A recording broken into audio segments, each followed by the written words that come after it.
राजस्थान के जोधपुर के अस्पताल में भर्ती जैसलमेर के पोकरण गांव का एक कोरोना पॉजिटिव शख्स ठीक होकर अपने गांव लौट आया। 5 अप्रैल को जैसलमेर के पोखरण में पहला कोरोना पॉजिटिव मरीज मिला था, जिसे जोधपुर के आइसोलेशन वार्ड में भर्ती करा दिया गया था। 10 अप्रैल के बाद इसकी सभी रिपोर्ट नेगेटिव आई, जिसके बाद इसको अस्पताल से छुट्टी दे दी गई है।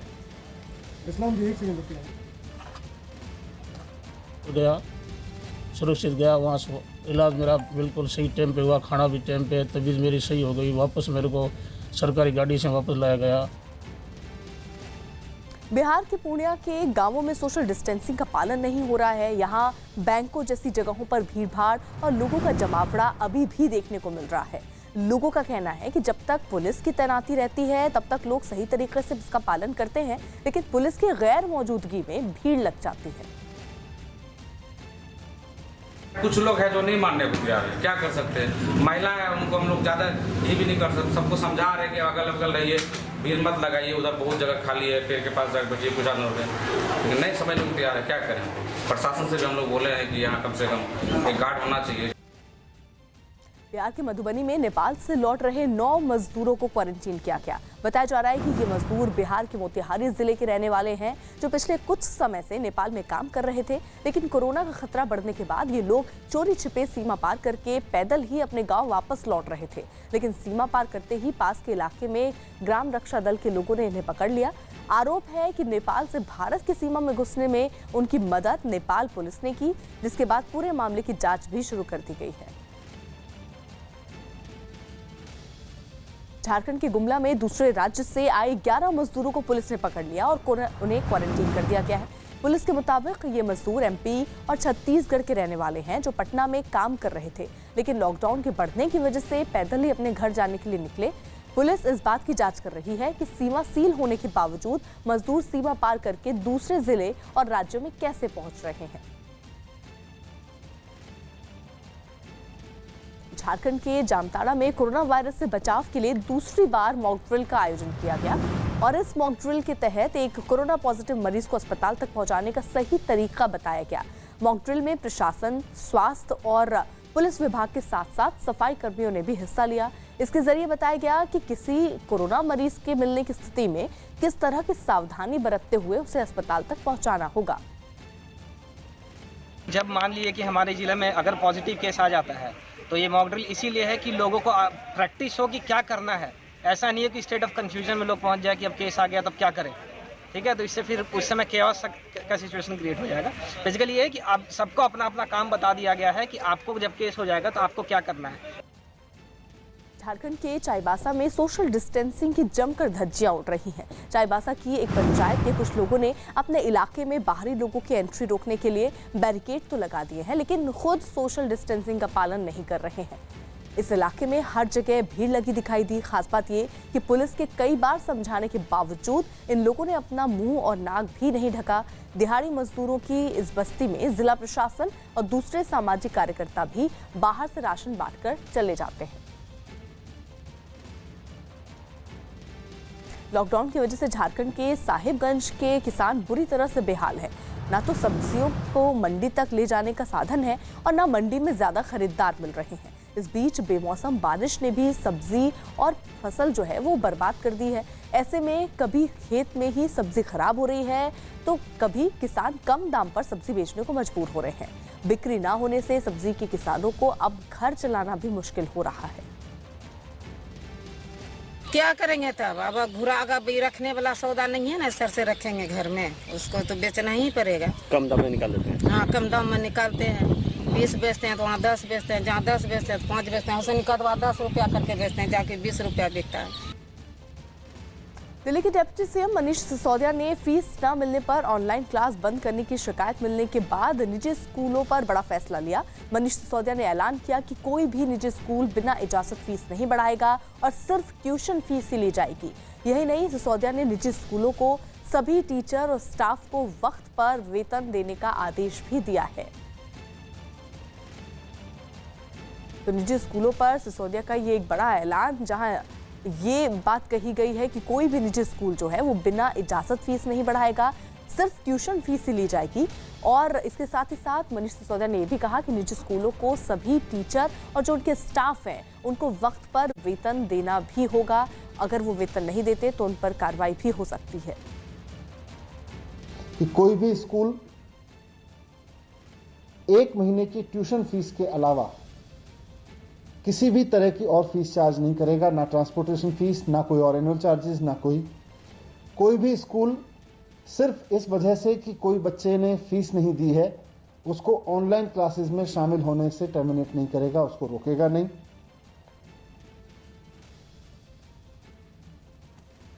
बिना सरकार की इजाज़त के कोई फीस नहीं बढ़ाएगा, जो फीस पहले से थी उसी को अलाउ किया जाएगा, उसके अलावा बढ़ी हुई फीस नहीं चार्ज की जाएगी किसी भी स्कूल में। और साथ साथ सभी स्टाफ को कॉन्ट्रैक्ट हों या आउटसोर्स किए गए हों, परमानेंट हों, टीचर्स नॉन टीचर्स सबकी सैलरी समय पर दी जाएगी। उसके लिए ज़रूरत पड़े तो अपनी पेरेंट संस्था से पैसा लेके दें, और जो इसका पालन नहीं करेगा उसके खिलाफ कार्रवाई की जाएगी। पंजाब के होशियारपुर के एक गांव में वायुसेना के अपाचे हेलीकॉप्टर को तकनीकी खराबी होने की वजह से इमरजेंसी लैंडिंग करनी पड़ी। हेलीकॉप्टर ने पठानकोट एयरफोर्स से रोजाना की तरह ट्रेनिंग के लिए उड़ान भरी थी, तभी रास्ते में उसमें तकनीकी खराबी आ गई और इसके बाद वहां गांव में उसे खेत में ही लैंड कराना पड़ा। हेलीकॉप्टर की लैंडिंग के बाद पंजाब पुलिस और पठानकोट एयरफोर्स से अधिकारी भी वहां पर पहुंचे, स्थिति को देखते और भापते नजर आए। लेकिन ये तस्वीरें उस वक्त की जब तकनीकी खामियों की वजह से दरअसल होशियारपुर के एक गांव में वायुसेना के अपाचे हेलीकॉप्टर को उतारना पड़ा है, इमरजेंसी लैंडिंग करानी पड़ी है। बताया जा रहा है कि कोई तकनीकी खामी है जिसे भी अब जल्द ढूंढने की कोशिश है, उसको दूर करने की कोशिश भी है।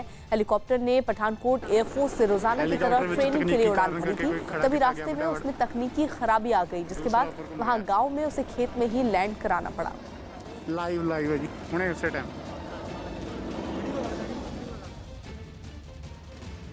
कोरोना वायरस संकट के बीच कर्नाटक के पूर्व सीएम एचडी कुमारस्वामी के बेटे निखिल कुमारस्वामी की शादी के दौरान सोशल डिस्टेंसिंग की पूरी तरह से अनदेखी की गई। कर्नाटक के रामनगरम में कुमारस्वामी के बेटे की शादी में सभी रीति रिवाजों का पालन किया और इस दौरान सोशल डिस्टेंसिंग के नियम की धज्जियां उड़ती दिखाई दी। शादी में मौजूद कई लोगों ने एक दूसरे से तय दूरी नहीं बना रखी थी और सभी लोग पास पास खड़े दिखाई दिए। शादी में मौजूद किसी भी शख्स ने मास्क भी नहीं लगा रखा था। इस दौरान शादी के कई कैमरामैन भी मौजूद दिखाई दिए। तो ये तस्वीरें जहां शादी और शादी के बीच किसी तरीके के प्रिकॉशंस, चाहे वो मास्क लगाना हो, सोशल डिस्टेंसिंग मेंटेन करना हो, ये करते हुए नजर नहीं आए हैं। बेपरवाह यहाँ कुमारस्वामी नजर आ रहे हैं। दरअसल जो रीति रिवाज हैं वो सारे होते रहे, लेकिन इस बीच किसी के भी चेहरे पर न मास्क था, न सोशल डिस्टेंसिंग का ख्याल यहाँ पर रखा गया। शादी में मौजूद कई लोगों ने एक दूसरे से तय दूरी भी नहीं रखी थी और सभी लोग पास पास खड़े आपको तस्वीरों में भी नजर आ रहे हैं। शादी में मौजूद किसी भी शख्स ने मास्क भी आप तस्वीरों में देख पा रहे होंगे नहीं लगाया। इस दौरान शादी में कई कैमरामैन भी मौजूद दिखे हैं। ये वीआईपी शादी जिसमें नियमों की अनदेखी हुई है। दरअसल कर्नाटक के पूर्व सीएम एचडी कुमारस्वामी के बेटे निखिल कुमारस्वामी की ये शादी थी। See, all the responsible lawmakers and responsible people need to act responsibly. This is the time we need to set example, and if this is the way we are handling issue, it will send a very wrong message. I request upon my colleagues not to, misuse the position of the power. We should not misuse. We need to abide, otherwise it will send a wrong signal. But whoever has violated, definitely will take action against those concerns. Jharkhand के गढ़वा में लोगों ने ration बांटने में धांधली करने का आरोप लगाया। जिले के एक गांव परिहारा में लोगों ने सरकारी राशन की दुकान चलाने वाले पर कम राशन देकर ज्यादा पैसे वसूलने का आरोप लगाया। लोगों ने यह भी आरोप लगाया कि विरोध करने पर उनके साथ मारपीट की जाती है, जिसकी शिकायत पुलिस में भी दर्ज दी गई। तो लॉकडाउन की वजह से सरकार ने गरीबों और ज़रूरतमंदों तक मुफ्त राशन दिए जाने का ऐलान किया, लेकिन गांव के लोगों ने उनके साथ हो रही धोखाधड़ी से वो परेशान नजर आए। तो झारखंड की तस्वीरें जहां पर जो लोग हैं वो इस बात से बेहद परेशान। दरअसल ये कहा जा रहा है कि जो राशन बेच रहा है वो मनमानी कर रहा है। जिले के गांव परिहारा में लोगों ने सरकारी राशन की दुकान चलाने वाले पर कम राशन देकर ज्यादा पैसे वसूलने का आरोप लगाया। लोगों का ये भी आरोप है कि विरोध करने पर उनके साथ मारपीट की जाती है, जिसकी शिकायत पुलिस ने भी दर्ज की है। लॉकडाउन की वजह से सरकार ने गरीबों और ज़रूरतमंदों तक मुफ्त राशन दिए जाने का ऐलान किया, लेकिन गांव के लोगों ने उनके साथ धोखाधड़ी की बात कही है, ये आरोप लगाया है और ये भी कहा कि जब वो ये बात कहते हैं तो उनके साथ दुकानदार जो है वो मारपीट भी करता है। कर्नाटक के बेंगलुरु में सीआरपीएफ ने किसानों की मदद के लिए हाथ आगे बढ़ाए। लॉकडाउन की वजह से बेंगलुरु के 12 गांवों के किसान दूध और सब्जी बेचने के लिए बाहर नहीं जा पा रहे हैं। ऐसे में सीआरपीएफ ने किसानों से उनके गांव में ही जाकर दूध, सब्जी और अनाज की खरीद शुरू की। सीआरपीएफ की इस पहल से सैकड़ों किसानों को आमदनी का जरिया मिला। सीआरपीएफ की गाड़ी गांव-गांव जाकर किसानों से सब्जी, दूध और अनाज की खरीदारी कर रही है। किसानों ने सीआरपीएफ की इस पहल का स्वागत किया है। ये ग्रेप्स 20 टन हो गया, पेपर पूरा नष्ट हो गया। सीआरपीएफ आदमी इधर आने का परचेज कर दिया, बहुत अच्छा हो गया, मेरे को खुशी हो गया। Thank you. उत्तर प्रदेश में तबलीगी जमात के लोगों पर सख्ती शुरू हो गई है। मुख्यमंत्री योगी के निर्देश के बाद तबलीगी जमात के छिपे हुए लोगों की तलाश के लिए एक बड़ा अभियान चलाया जा रहा है। तबलीगी जमात के उन लोगों की तलाश की जा रही है जो बिना जांच कराए छिपे हुए हैं। इसके लिए उत्तर प्रदेश पुलिस 2 दिनों का अभियान चला रही है। सीएम योगी ने सख्त निर्देश दिए कि तबलीगी जमात के लोगों पर कार्रवाई करने में चूक होने पर थानेदारों पर भी कार्रवाई होगी। हमारे साथ बातचीत के लिए मौजूद है उत्तर प्रदेश सरकार के प्रवक्ता व ऊर्जा मंत्री श्रीकांत शर्मा जी। सर, किस तरह तबलीगियों को ढूंढ रहे हैं? देखिए, आज पूरा मुल्क इकट्ठा होकर एक कोरोना रूपी जहर को फैलने से रोक रहे हैं लोग। आदरणीय प्रधानमंत्री जी के आह्वान पर लॉकडाउन 1 का अनुपालन लोगों ने शिद्दत से किया, लॉकडाउन 2 का लोग अनुपालन कर रहे हैं। लेकिन वहीं बहुत शर्मनाक है कि मुट्ठी भर लोग जमाती कोरोना रूपी जहर को फैलाने का काम कर रहे हैं। कानून तो अपना काम कर ही रहा है, हम तो सख्ती के साथ यहां काम कर रहे हैं, लेकिन इतना शर्मनाक है कि आप जहर को फैला रहे हैं। एक बहुत बड़ी कॉन्स्पिरेसी है। तमाम मुस्लिम गुरु आज सरकार के साथ हैं। मस्जिदों से अजान, मस्जिदों से स्पीकर पे कहा जा रहा है कि भाई आप मस्जिदों में मत आइए, घर से आप घर पे ही अजान करिए, घर पे ही मतलब प्रेयर करिए आप।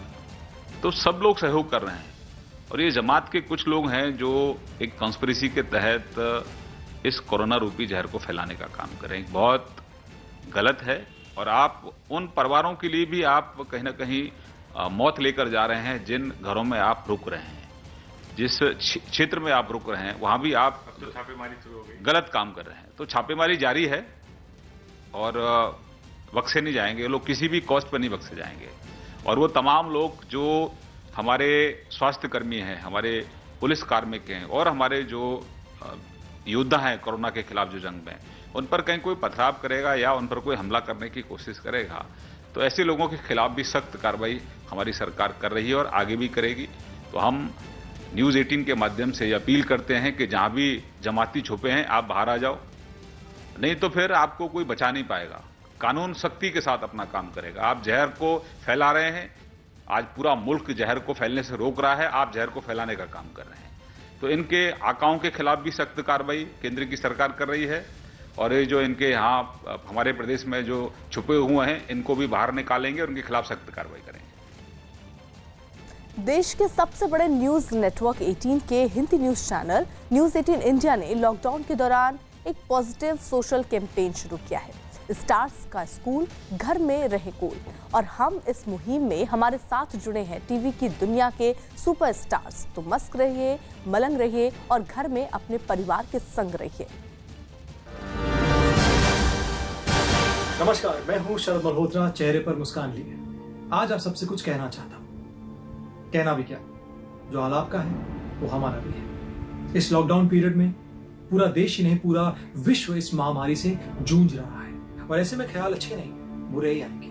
लेकिन हमें इन बुरे ख्यालों को अच्छे में तब्दील करना है, चेंज करना है। जी हाँ, जैसे कि मैं कुछ लिख लेता हूँ, गुनगुना लेता हूँ, गा लेता हूँ, गिटार बजा लेता हूँ, अपने आप को बिजी रखता हूँ। आप लोग क्या कर रहे हैं इस लॉकडाउन पीरियड में? देखिए, अपनी इस नकारात्मक सोच को पॉजिटिव करने के लिए कुछ भी कीजिए। रीडिंग, पेंटिंग, कुकिंग, राइटिंग, जो मन में आए कीजिए, लेकिन कुछ कीजिए जरूर। तब समय नहीं था, अब समय है तो अब कीजिए। मस्त रहिए, मलंग रहिए, घर में परिवार के संग रहिए, और हाँ, सोशल डिस्टेंसिंग का पालन जरूर कीजिए। नमस्कार, आप देख रहे हैं कच्चा चिट्ठा। मैं हूं आपके साथ प्रीति रघुनंदन। डॉक्टर, सफाई कर्मचारी और पुलिस, ये हमारे कोरोना योद्धा हैं, जिनके दम पर देश कोरोना को हराने की रणनीति बना रहा है। सारा देश लॉकडाउन का पालन करते हुए इस रणनीति में पूरा साथ दे रहा है, लेकिन इन योद्धाओं पर हमले की घटनाओं से ये चिंता सताने लगी है कि कहीं इस रणनीति पर पानी न फिर जाए। फिरोजाबाद में सफाई कर्मचारियों को पीटा गया, तो वहीं मुरादाबाद में कुछ लोगों को क्वारंटीन करने गई मेडिकल टीम पर पत्थर बरसाए गए। हालांकि चंद लोग ही इस तरह की घटनाओं को अंजाम दे रहे हैं, लेकिन इसका खमियाजा पूरे देश को भुगतना पड़ सकता है।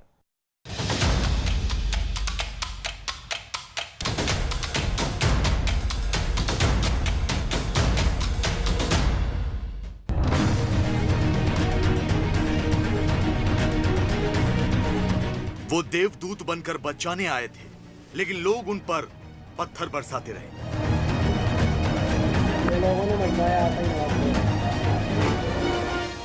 वो जान की बाजी लगाकर लोगों की जान बचा रहे हैं। ये उनकी जान लेने पर आमादा है। पत्थरबाजी की ये तस्वीरें मुरादाबाद के नागफनी इलाके की। बुधवार को डॉक्टरों की टीम एक परिवार को क्वारंटीन कराने पहुंची थी। उन्हें खतरे से आगाह करने गई थी, जहां इनका स्वागत गालियों और पत्थरों से हुआ।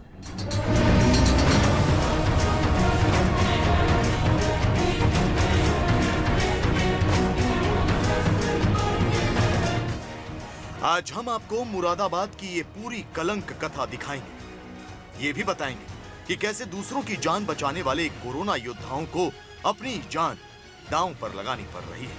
लेकिन उससे पहले ये जान लेते हैं कि इस मामले में कानून का चाबुक कैसे चला। मुरादाबाद में डॉक्टर और पुलिस पर पत्थर बरसाने की घटना का मुख्यमंत्री योगी आदित्यनाथ ने गंभीरता से संज्ञान लिया। राष्ट्रीय सुरक्षा कानून के तहत कार्रवाई के आदेश भी दिए। बस कुछ ही घंटों के इंतजार के बाद नतीजा सबके सामने था।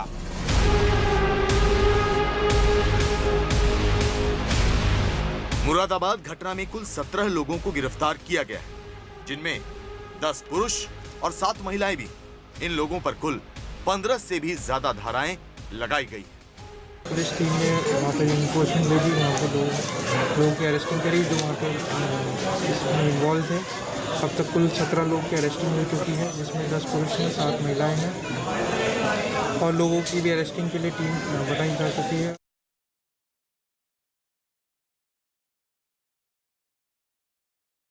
महिलाओं की गिरफ्तारी पर हैरानी हो सकती है, लेकिन सीसीटीवी फुटेज से पहचान करने के बाद ही कार्रवाई की गई। कानून की नजर में यह अपराध है, लेकिन कोरोना वायरस संकट के दौर में डॉक्टर और पुलिस को पत्थर से मारना किसी पाप से कम नहीं। पहले पूरी कहानी जान लीजिए, फिर आपके लिए भी फैसला करना आसान हो जाएगा। मुरादाबाद के नागफनी इलाके के रहने वाले 49 साल के सरताज की 13 अप्रैल को कोरोना संक्रमण से मौत हो गई थी, जिसे अस्पताल ले जाया गया, जहां पर उसकी मौत हो गई थी। जिसके बाद डॉक्टरों की टीम घर वालों और नजदीक के रिश्तेदारों का टेस्ट करने के लिए पहुंची थी।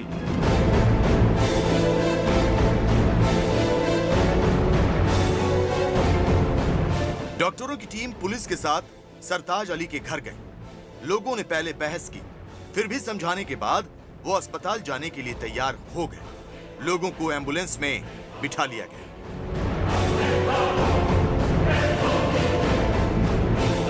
डॉक्टर की टीम को पीटने के लिए पहले से ही वो तैयार थे।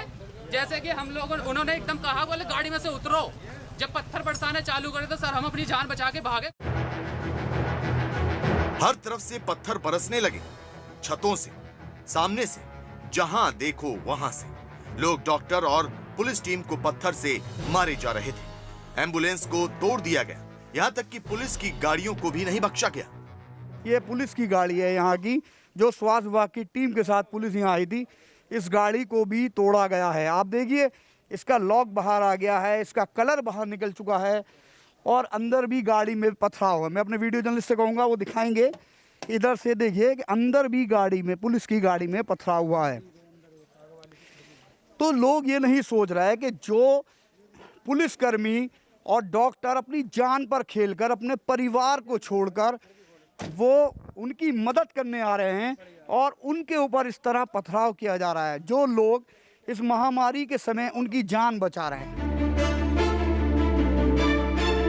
हालात यहां तक बिगड़ गए कि पुलिस को अतिरिक्त बल बुलाना पड़ा। तभी पत्थरों की बौछार और तेज हो गई। इलाके में ड्रोन उड़ाया गया तो एक चौंकाने वाली तस्वीर सामने आई। छतों पर महिलाओं ने मोर्चा संभाल रखा था। डॉक्टरों की टीम चारों तरफ से घिर गई। जो 4 लोग इसमें बैठे थे वो उतर गए, वो भी, और रोड़े बरसाने लगे। 2 हमारे डॉक्टर एससी अग्रवाल थे, उनको तो पिटाई करी है। और पीछे से मेरे चढ़ते हुए जब मैं भाग के इसमें चढ़ा था, मेरे यहाँ ईंट का रोड़ा इतनी तेज पीछे कमर में मारा है। हालांकि पुलिस ने दबिश देकर 17 लोगों को गिरफ्तार कर लिया, जिनमें 7 महिलाएं भी हैं। लेकिन डॉक्टरों पर पथराव के मामले की हर तरफ आलोचना हो रही है। जिस तरीके से मुरादाबाद के एक इलाके में एम्बुलेंस पर, डॉक्टर्स पे, हेल्थ वर्कर्स पे, पुलिस पर कुछ लोगों ने हमला किया, पथराव किया, वो काफ़ी ज़्यादा अफसोसनाक है। उसको हम सब लोग मजम्मत करते हैं। पथराव और हमले में काफी नुकसान हुआ। एम्बुलेंस टूट गए, पुलिस की गाड़ियां तोड़ दी गई, एम्बुलेंस में रखे मेडिकल उपकरणों को भी तोड़ दिया गया। अब उत्तर प्रदेश सरकार हमला करने वालों से ही नुकसान की भरपाई करेगी। विजुअल्स हमारे पास प्राप्त है। एक एक व्यक्ति का जो है हम लोगों ने उसको आइडेंटिफाई करके कल जेल भेजा है। और आगे इस प्रकार का ना हो, उपद्रवी तत्व कोई तोड़फोड़ और नुकसान न कर सकें तो उनसे भरपाई भी की जाएगी। देश कोरोना संकट से गुजर रहा है। डॉक्टर और पुलिस इस संकट में लोगों के लिए देवदूत से कम नहीं। अब आप उस मेडिकल टीम के सदस्य को सुनिए जो पत्थरबाजी में फंस गया। हम इस स्थिति में, चाहे हमें नौकरी से इस्तीफा देना पड़े, हम ऐसी स्थिति में नौकरी नहीं करेंगे। किसी कीमत में हम ऐसे फील्ड में नहीं जाएंगे। बात केवल मुरादाबाद की ही नहीं है। फिरोजाबाद में सैनिटाइजेशन कर रहे कर्मचारियों की कुछ दबंगों ने पिटाई कर दी। मामला आजाद नगर की एक बस्ती का है। नाराज होकर निगम कर्मियों ने काम को रोक दिया। मामले में 4 लोगों पर मुकदमा दर्ज किया गया और 3 को गिरफ्तार कर लिया गया। डॉक्टर, पुलिस, सफाई कर्मचारी कोरोना संकट के इस दौर में देवदूत साबित हो रहे हैं। ऐसे में इनके साथ पत्थरबाजी और मारपीट महंगी पड़ सकती है। अगर ऐसी घटनाओं पर रोक नहीं लगाया गया तो कोरोना जीत जाएगा और हम हार जाएंगे।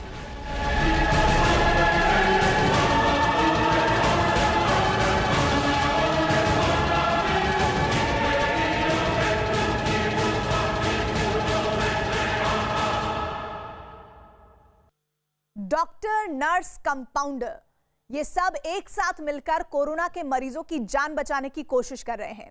पुलिस वाले खुद अपने घरों से दूर रहकर लोगों से लॉकडाउन का पालन करने की दरख्वास्त कर रहे हैं। कोरोना के खतरे के बीच सफाई कर्मचारी गली गली घूमकर सैनिटाइजेशन का काम कर रहे हैं। लेकिन कई जगहों से इन कोरोना योद्धाओं पर हमले की ऐसी खबरें आ रही हैं जो हैरत में डालती हैं। प्रधानमंत्री नरेंद्र मोदी ने भी ऐसी घटनाओं पर चिंता जताई थी। लेकिन कुछ लोग हैं जो हाथों में पत्थर लिए कोरोना से जंग में सबसे अहम किरदार अदा कर रहे कर्मवीरों पर आज भी हमले करने से बाज नहीं आ रहे।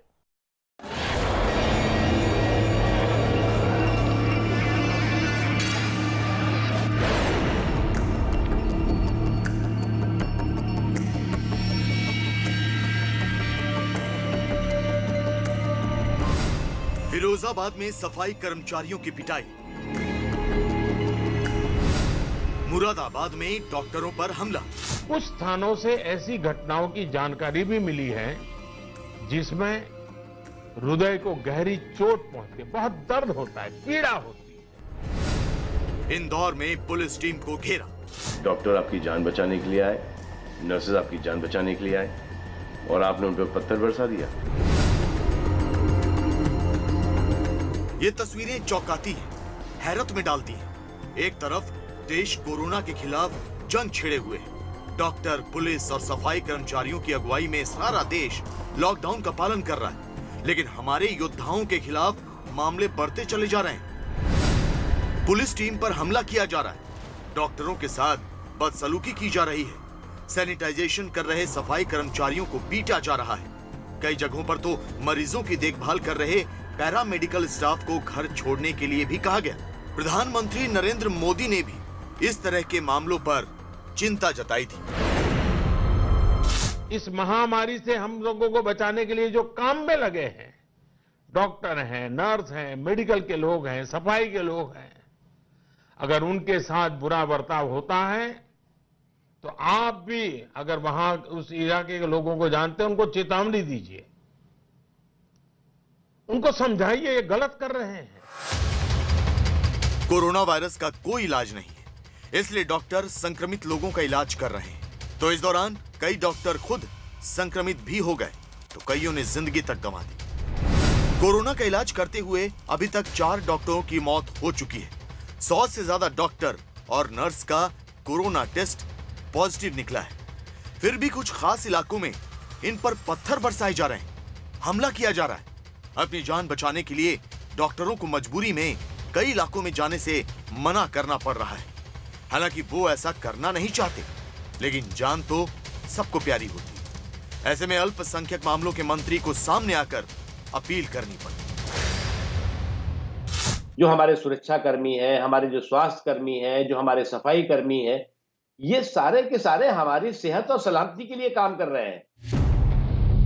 कोरोना योद्धाओं पर हमले के सबसे ज्यादा मामले उत्तर प्रदेश में सामने आए।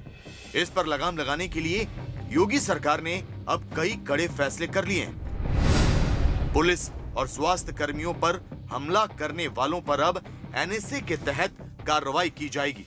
कोरोना वायरस संक्रमण छुपाने वालों के खिलाफ कड़े कदम उठाए जाएंगे। हंगामे में तोड़फोड़ करने वालों से ही नुकसान की भरपाई होगी। ऐसी घटनाओं से सबक लेते हुए दिल्ली सरकार भी सजग हो गई है। डॉक्टरों की सुरक्षा के लिए पुलिस की 24 टीमें तैयार की गई हैं। जब भी मेडिकल टीम किसी की जांच के लिए खास इलाकों में जाएगी, उनकी रक्षा का जिम्मा पुलिस के इसी स्पेशल दल का होगा, जिसे डॉक्टर असिस्टेंस टीम का नाम दिया गया है। डॉक्टर्स काम करते हैं, इसके लिए अलग टीम लगा रखा है। इनका टीम का नाम है doctors assistance team, headed by 1 sub inspector. ये जो ऐसे अरुण दागर है, उनके नीचे ये लोग काम करते हैं। लेकिन हमारे कोरोना योद्धाओं की समस्या यहीं पर खत्म नहीं होती। इलाज के लिए भर्ती किए गए आइसोलेशन वार्ड से मरीज भाग जा रहे हैं। गुरुवार को इंदौर के राजेंद्र नगर इलाके में बने आइसोलेशन सेंटर से 8 कोरोना पॉजिटिव मरीज भाग गए। पुलिस ने घेराबंदी करके 3 मरीजों को तो पकड़ लिया, लेकिन 5 अभी भी फरार हैं। अब डॉक्टरों का डर उनके संक्रमण फैलने से है और उन्हें जल्द से जल्द पकड़ने का दबाव है, ताकि संक्रमण ज्यादा न फैले। जब चिकित्सकीय दल द्वारा जब इनका परीक्षण किया जा रहा था, तो इसमें कुछ लोगों की संख्या में कुछ डिफरेंस आ रहा है। ऐसी संभावना है कि कुछ लोग इसमें से निकल गए हैं, तो उसका परीक्षण किया जा रहा है। चिंता की बात यह है कि वक्त के साथ कोरोना योद्धाओं के खिलाफ मामले बढ़ते चले जा रहे हैं। पहले प्रधानमंत्री ने अपील की, अब कई सेलिब्रिटी भी लोगों को समझा रहे हैं कि ऐसा ना करें। सब शुक्रिया अदा करो पुलिस फोर्स का, डॉक्टर्स का, नर्सेस का, जो लोग बैंक में काम करते हैं उनका रिस्पेक्ट करो, उनको जिनको हुआ है, और एहतियात रखो कि ये आगे ना फैले। कोरोना योद्धाओं पर पत्थर बरसाने वालों को ये समझना होगा कि ऐसी घटनाएं बहुत महंगी साबित हो सकती हैं। अगर कोरोना को हराना है तो हमें हर हाल में कोरोना योद्धाओं का साथ देना होगा, तभी हम इस मुश्किल घड़ी से उबर सकेंगे।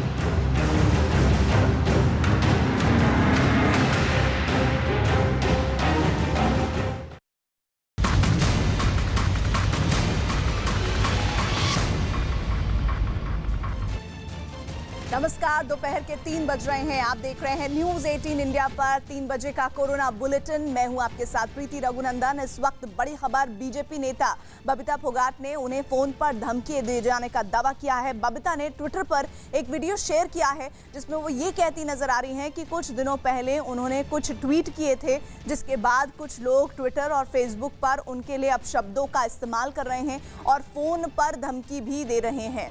बबीता ने कहा कि वो धमकियों से डरने वाली नहीं है। पिछले कुछ दिनों से मैंने 1-2 ट्वीट किए थे, उसके बाद से काफ़ी लोग मुझे फेसबुक मैसेंजर पर, व्हाट्सएप पे और ट्विटर मैसेंजर के ऊपर गलत मैसेज दे रहे हैं, गालियां दे रहे हैं और कुछ लोग फ़ोन करके भी धमकियां दे रहे हैं। तो उन लोगों को मैं एक बात कहना चाहती हूँ कि कान खोलकर एक बात सुन लो और दिमाग में बैठा लेना कि मैं कोई जारा वसीम नहीं हूँ कि तुम्हारी धमकियों से डर कर घर पर बैठ जाऊँगी। मैं तुम्हारी धमकियों से नहीं डरने वाली, असली बबीता फोगाट हूँ। अपने देश के लिए हमेशा लड़ी हूँ और ऐसे ही अपने देश के लिए लड़ती रहूंगी और बोलती रहूंगी।